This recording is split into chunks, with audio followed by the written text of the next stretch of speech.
வணக்கம். அமரர் கல்கி அவர்களின் சிவகாமியின் சபதம் பாகம் 3 பிக்ஷுவின் காதல் அத்தியாயம் 54 விபரீதம். மாமல்லர் தமது நிலைக்குலைந்த நெஞ்சை திடைப்படுத்திக் கொண்டு கனிவு ததும்பிய கண்களினால் சிவகாமியை நோக்கினார். சிவகாமி, உன்னுடைய நம்பிக்கை வீணாய் போகவில்லையே. உனக்கு நான் கொடுத்த வாக்குறுதியை நிறைவேற்றத்தானே வந்திருக்கிறேன். 100 காத தூரம் காடும் மலையும் நதியும் கடந்து வந்திருக்கிறேன். பசி பட்டினி பாராமல் தூக்கம் இல்லாமல் வந்திருக்கிறேன். நான் ஏறி வந்த குதிரை ஏறக்குறைய செத்து விழும்படி அவ்வளவு வேகமாக வந்தேன். சற்று முன்பு நான் கூறிய கடும் மொழிகளை எல்லாம் மறந்துவிடு. யார் மேலேயோ வந்த கோபத்தை உன் மீது காட்டினேன். இத்தனை நாளைக்கு பிறகு நம்முடைய சந்திப்பு இப்படி கோபமும் தாபமா இருக்கும் என்று நான் நினைக்கவில்லை. எவ்வளவோ ஆசையோடு எத்தனையோ மனக்கோட்டை கட்டி கொண்டு வந்தேன். போகட்டும் சிவகாமி, புறப்படு, போகலாம். பிரபு, மன்னியுங்கள். இப்போது நான் வரமாட்டேன். என் சபதம் நிறைவேறிய பிறகுதான் வருவேன். சிவகாமி, இது என்ன வார்த்தை? என்னுடன் வருவதற்கு உனக்கு விருப்பம் இல்லையா என்ன? தாமதிக்க நேரமில்லை. இளவரசே, என் சபதத்தை நிறைவேற்றி வையுங்கள். பாதகன் புலிகேசியை கொன்று வாதாபி நகரத்தை சுட்டெரித்துவிட்டு உங்கள் அடிமையின் கையை பிடித்து அழைத்து செல்லுங்கள். அப்போது நிழல் போல் உங்களை தொடர்ந்து வருவேன். சிவகாமி, உன் சபதத்தை அவசியம் நிறைவேற்றி வைக்கிறேன். ஆனால் அதை நிறைவேற்றுவது எளிதல்ல. பெரும்படை திரட்டி கொண்டு தக்க ஆயுத பலத்தோடு வர வேண்டும். இதற்கெல்லாம் அவகாசம் வேண்டும். பல வருஷங்கள் ஆகலாம். பல்லவ குமாரர் தானா இப்படி பேசுகிறீர்கள்? வீர மாமல்லரா இப்படி பேசுகிறீர்கள்? புலிகேசியை கொன்று வாதாபியை வெற்றி கொள்வது அவ்வளவு கடினமான காரியமா? இந்த பேரை தெரியாமல் சபதம் செய்து விட்டேனே. பல்லவகுமாரா, தாங்கள் காஞ்சிக்கு போய் ராஜ்ய காரியங்களை கவனியுங்கள். இந்த ஏழு சிற்பியின் மகளை பற்றி கவலை வேண்டாம். நான் என்ன பாண்டிய ராஜகுமாரியா, சோழன் திருமகளா தாங்கள் கவலைப்படுவதற்கு? நான் எக்கேடு கேட்டால் தங்களுக்கு என்ன? என் சபதம் எப்படி போனால் என்ன என்று சிவகாமி கசப்புடன் பேசினாள். சிவகாமி, நீதான் பேசுகிறாயா? நீ பழைய சிவகாமி தானா என்றார் மாமல்லர். இல்லை பிரபு, நான் பழைய சிவகாமி இல்லை, புதிய சிவகாமியாகிவிட்டேன். என் வாழ்க்கை கசந்து விட்டது. என் மனம் பேதலித்து விட்டது. இந்த புதிய சிவகாமியை மறந்து விடுங்கள். ஒரு சமயம் தங்களிடம் அடியாளை மறக்க வேண்டாம் என்று வரம் கேட்டேன். இப்போது மறந்து விடுங்கள் என்று வரம் கேட்கிறேன் என்றாள் சிவகாமி. சிவகாமி, கேள். நீ புதிய சிவகாமியானாலும் நான் பழைய மாமல்லன் தான். உன்னை பிரிந்திருந்த காலத்திலெல்லாம் ஒரு கணமேனும் உன்னை நான் மறக்கவில்லை. இரவிலும் பகலிலும் கனவிலும் நனவிலும் அரண்மனையிலும் போர்க்களத்திலும் என்ன செய்தாலும் யாரோடு பேசினாலும் என் உள்ளத்தை விட்டு நீ ஒரு கணமும் அகலவில்லை. உன் பேரில் நான் கொண்ட பரிசுத்தமான காதலின் மேல் ஆணை வைத்து சொல்லுகிறேன். நீ செய்த சபதத்தை நிறைவேற்றி வைக்கிறேன். இப்போது என்னோடு புறப்படு என்று மாமல்லர் உணர்ச்சி மிகுதியினால் தழுத்தழுக்க கூறினார்.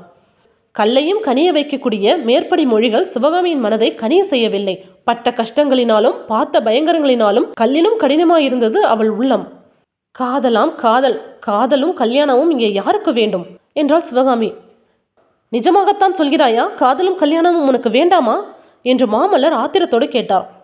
நிஜமாகத்தான் சொல்கிறேன். காதலும் கல்யாணமும் எனக்கு வேண்டாம். பழிதான் வேண்டும். வஞ்சகம் தீர்க்க வேண்டும். புலிகேசி சாக வேண்டும். வாதாபி எரிய வேண்டும். வாதாபி மக்கள் அலறி பிடித்து கொண்டு அங்கும் இங்கும் ஓட வேண்டும். வேறொன்றும் எனக்கு வேண்டாம். மாமல்லர் மீண்டும் நயமான வார்த்தைகள் கூறினார். சிவகாமி, உன் விருப்பத்தை தெரிந்து கொண்டேன். உன்னை காட்டிலும் 100 மடங்கு என் உள்ளம் கொதித்து கொண்டிருக்கிறது. உன்னை சிறைப்பிடித்து வந்து அவமானப்படுத்திய பாதகனை பழிவாங்க என் மனம் துடித்து கொண்டிருக்கிறது. கட்டாயம் உன் சபதத்தை நிறைவேற்றி வைக்கிறேன். நீ மட்டும் இப்போது என்னுடன் புறப்பட்டு வந்துவிடு. வரமாட்டேன் இளவரசே. ஆயன சிற்பியாரிடம் அவருடைய மகள் இறந்து போய்விட்டாள் என்று சொல்லிவிடுங்கள். சிவகாமி, இது என்ன பிடிவாதம்? கடைசி வார்த்தையாக சொல்லுகிறேன், கேள். உன்னுடைய சபதத்தை நான் கட்டாயம் நிறைவேற்றி வைக்கிறேன். ஆனால் இந்த சமயம் என்னுடன் நீ வராவிட்டால் என் மனம் கசந்து போய்விடும். என் அன்பை அடியோடு இழந்து விடுவாய். அன்பு வேண்டாம் சுவாமி, சபதத்தை நிறைவேற்றுங்கள். பெண்ணே, பல்லவ குலத்தினர் ஒரு நாளும் சொன்ன சொல் தவறுவதில்லை. இளவரசே, ஆயன சிற்பியின் மகளும் சொன்ன சொல்லை மாற்றுவதில்லை. ஆஹா, இது என்ன அகம்பாவம் என்றார் மாமல்லர். ஆம் இளவரசே, எனக்கு அகம்பாவம்தான். ஏன் இருக்கக்கூடாது? பாண்டியன் மகளுக்கும் சேர ராஜகுமாரிக்கும் தான் அகம்பாவம் இருக்கலாமா? நான் சிற்பியின் மகள்தான். ஆனாலும் செந்தமிழ்நாட்டு வீரப்பெண் குலத்திலே பிறந்தவள். காதலன் கழுத்திலே மாலை சூட்டி போர்க்களத்துக்கு அனுப்பிய மாதர் வம்சத்தில் பிறந்தவள். கண்ணகி தெய்வம் வாழ்ந்த நாட்டில் நானும் பிறந்தேன். எனக்கு ஏன் அகம்பாவம் இருக்கக்கூடாது பிரபு? சிவகாமியின் மனத்தை திருப்ப மேலே என்ன சொல்லலாம் என்று அவர் சிந்திப்பதற்குள் சேனாதிபதி பரஞ்சோதி பரபரப்புடன் உள்ளே வந்தார். மாமல்லரின் காதில் ஏதோ சொன்னார். மாமல்லரின் முகத்தில் ஒரு கணம் திகிலின் அறிகுறி தோன்றியது. மறுகணம் சமாளித்துக் கொண்டார். சேனாதிபதி, இந்த மூடப்பெண்ணின் பிடிவாதத்துக்கு முன்னால் நம்முடைய திட்டமெல்லாம் சின்ன பின்னமாகிவிடும் போலிருக்கிறது என்றார். சிவகாமியின் பக்கம் கோபமாக திரும்பி, பெண்ணே, நீ வருவாயா மாட்டாயா? உன்னுடன் வாதமிட்டுக் கொண்டிருக்க நேரமில்லை என்றார் மாமல்லர். அப்போது சேனாதிபதி பரஞ்சோதி குறுக்கிட்டு, அம்மணி, எங்களுடைய நிலைமையை தெரிந்து கொள்ளுங்கள். எதிரிகளின் கோட்டைக்குள்ளே தனியாக 4 பேர் வந்திருக்கிறோம். கோட்டை சுவர் மீது நூலேணியுடன் கண்ணனும் அவன் தந்தையும் காத்து கொண்டிருக்கிறார்கள். கோட்டைக்கு வெளியில் இந்த நிமிஷத்தில் நரபலி கொடுக்கும் கபாலிகர்கள் எங்களை தேடிக்கொண்டிருக்கிறார்கள். இங்கேயோ அந்த கள்ள பிக்ஷு நாங்கள் வந்திருப்பதை அறிந்து கொண்டு இதோ வீதி முனையில் வந்து கொண்டிருக்கிறார். தேவி, இந்த நிலைமையில் தாங்கள் இப்படி வீண் விவாதம் வளர்த்தக்கூடாது என்றார். பெண் புத்தி பேதமை உடைத்து என்று முன்னோர் சொல்லியிருக்கிறார்கள் அல்லவா? அது உண்மை என்பதை நிரூபிக்கும்படி சிவகாமி அப்போது பேசினாள். ஐயா, பல்லவ குமாரரும் அவருடைய அருமை தோழரும் கேவலம் மண்டை ஓட்டில் பிச்சை வாங்கும் கபாலிகர்களுக்கும் காவி துணி தரித்த புத்த பிக்ஷுவுக்கும் பயந்து ஓடுவார்கள் என்பது இதுவரையில் எனக்கு தெரியாமல் இருந்தது. அதற்காக என்னை மன்னியுங்கள். நீங்கள் தப்பி பிழைத்ததை நான் குறுக்கே நின்று மறிக்கவில்லையே. தாராளமாக போகலாம் என்றாள். பல்லவ குமாரருக்கு காலாக்னியொத்த கோபம் வந்தது. அடி பாதகி, சண்டாளே, இதன் பயனை நீ அனுபவிப்பாய் என்று சீறினாள். பின்னர் பரஞ்சோதியை பார்த்து, சேனாதிபதி, இந்த வஞ்சக பாதகியின் நோக்கம் இப்போது தெரிந்தது. கள்ள பிக்ஷுவிடம் நம்மை காட்டிக் கொடுத்து விட வேண்டும் என்பது இவள் எண்ணம். வாரும் போகலாம் என்றார். அப்போது பரஞ்சோதி, பிரபு, மன்னிக்க வேண்டும். நான் எல்லாம் கேட்டுக்கொண்டிருந்தேன். ஆயனர் புதல்வி அப்படி வஞ்சகம் செய்யக்கூடியவர் அல்ல. தான் செய்த சபதத்தை முன்னிட்டு தான் வரமாட்டேன் என்கிறார் என்பதற்குள்ளே மாமல்லர் குறுக்கிட்டார். தளபதி, பெண்களின் வஞ்சகம் உமக்கு தெரியாது. சபதமாம் சபதம், வெறும் பொய். வாதாபி சக்கரவர்த்தியின் மாளிகையை விட்டு வருவதற்கு இவளுக்கு விருப்பமில்லை. வாரம் போகலாம் என்று மாமல்லர் சேனாதிபதியின் கையை பற்றி இழுக்கத் தொடங்கினார். தளபதி பரஞ்சோதி நகராமல் நின்றார்.